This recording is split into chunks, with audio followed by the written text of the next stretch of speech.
سر ماست، این لگن ماست. یک دسته عضلات به نام عضلات فیله تمام اینا رو درگیر میگیره. حالا اگر من اینو تقویتش نکنم میبرنمون دکترا، جاش پلاتین میذارم، جای عضله‌ای که میتونستم خودم قوی کنم. من همتون تست کنم، عضلاتتون رو چک میکنم.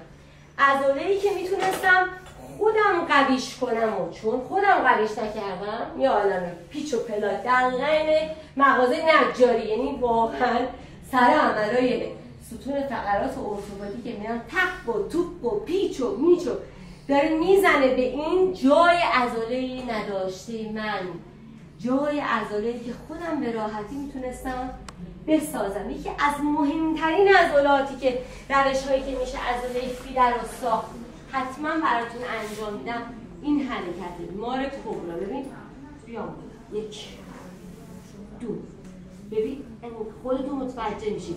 لگن ثابت، 3 4 5 برو 3 تا 12 تا 4 تا 20 تا تا جایی که میتونی.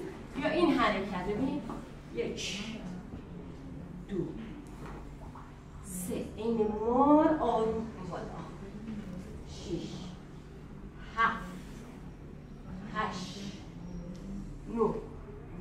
خب حالا چی؟ حالا تن ثابت، بریم اینا رو قوی کنیم.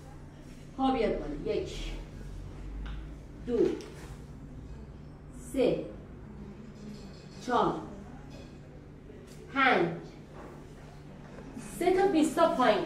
حالا چی؟ 1 با هم، 2 یه ذره نگه دار. ببین وقتی قوی میشه دیگه میتونی نگه داری. 6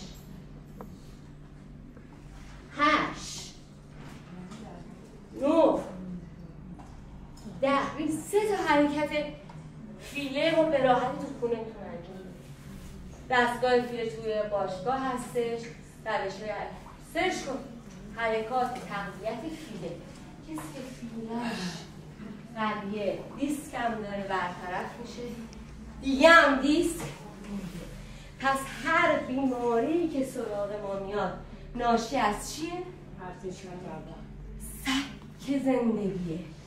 خدا به ما بیماری و بیچارگی و درد و هدیه نمیده، ما میگیریمش، انرژی رو میگیریم. زندگی کردن در دنیای حاضر واقعا هوش میخواد. هوش، با هوش باید باشی. چی بخوری؟ با کی حرف بزنی؟ با کی دوست بشی؟ صبحتو با چی شروع کنی؟ با کدوم دوستت شروع کنی؟ با کی زنگ بزنی؟ کدوم برنامه‌تو اجرا کنی؟ چی نوشته باشی؟ تو زمین ناخودآگاه چقدر کار کرده باشی که صبح بلند شی یه تیکه نون جو، یه قاشق کره بادام زمینی، یه لیوان شیر، یه ذره قهوه، یا علی برم دنبال ورزش، برم دنبال تفکر، برم دنبال برنامه‌ریزی، برم دنبال شگفت‌انگیزی بسازم به افتخار خانم مادر رضا بهرام دست. خودش که اصلا جدای از پسرگلشون که همه دوستش داریم، اون صدای زیباش، خودش یک زن قدرتمند، مؤسسه داره، کارهای فعالیت‌های انجام میده که واقعا ما دستش رو میبوسیم، چون هم خودش تأثیر گذاره، هم بچه‌های بزرگ کرده که تأثیر گذاره.